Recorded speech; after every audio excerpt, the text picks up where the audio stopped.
Estamos hablando con Pablo Iglesias, la voz es inconfundible. La última pregunta, Pablo, te agradecemos mucho el contacto con nosotros. ¿Cuál es? Porque el diagnóstico está bastante claro, ¿no? Bastante explícito, y además esto es un sistema, ¿no?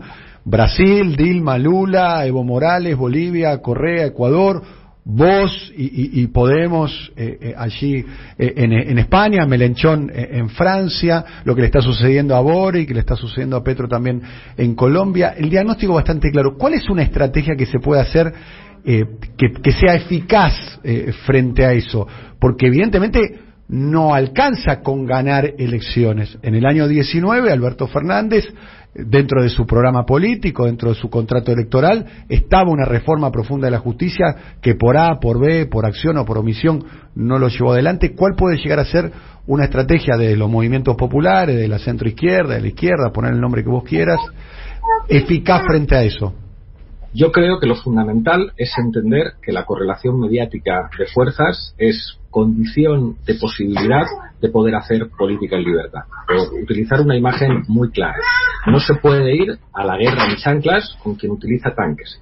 Hasta que la izquierda no entienda que si los ecosistemas mediáticos no son equilibrados, no se puede hacer política con garantías, será muy difícil corregir la dinámica de violencia mediática que estamos viendo en estos días. Es decir, si en un país, aunque la mitad de los ciudadanos voten por opciones populares o progresistas y la otra mitad por opciones conservadores, el 90% de los medios de comunicación son propiedades de grandes empresas con intereses económicos y políticos muy precisos, no se puede hablar de un contexto democrático.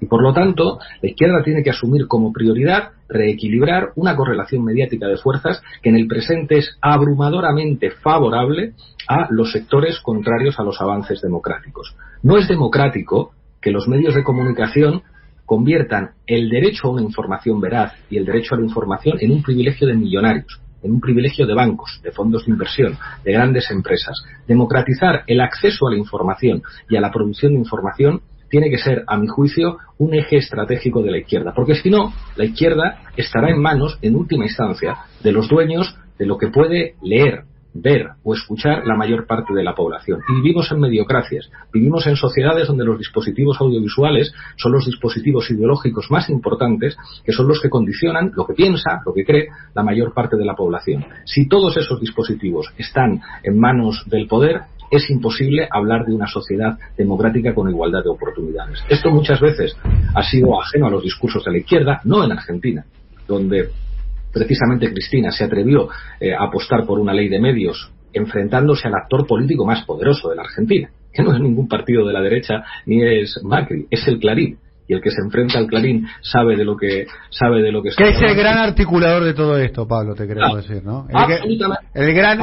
El vértice de todo lo que está sucediendo en la Argentina tiene nombre, apellido, Héctor Horacio Manieto, CEO de Clarín. Es así. Si usted quiere saber quién manda en la derecha en Argentina, tiene que hablar de este señor. Si usted quiere saber quién manda en la derecha en China, tiene que hablar con los Edwards. Ellos son los articuladores ideológicos del conjunto de dispositivos políticos, mediáticos, judiciales, militares, que puede utilizar la derecha para quebrar un proceso democrático. Esto, cuando lo dices, algunos echan las manos a la cabeza, pero no es más que la puñetera verdad. Y esto hay que empezar a decirlo, porque están amenazando lo único que tienen las mayorías sociales para mejorar sus condiciones de vida, que son los procedimientos democráticos. La democracia no es un consenso político. La democracia es el resultado de la acción en la historia de un movimiento popular que empezó a plantear que los privilegios de una minoría se tenían que convertir en derechos de todos. Esa es probablemente una de las grandes lecciones históricas de lo que significa el peronismo en Argentina, que es muy difícil para entender en muchas izquierdas. Convertir lo que es un privilegio en un derecho de las mayorías sociales. Y eso es precisamente que los dueños de esos privilegios no toleran y son capaces de articular lo que sea necesario, incluso el asesinato y la acción terrorista, para evitar que la democracia avance. Pablo, te agradecemos el contacto con nosotros. Te quiero hacer pensé que querías hacer una pregunta. Pablo, como siempre, un abrazo muy grande. Gracias por tu tiempo, muy valioso. Un saludo a los niños que se escucharon ahí de fondo. Un beso muy grande también por ahí. Un abrazo grande y hasta la próxima. Gracias, compañeros. Hasta pronto.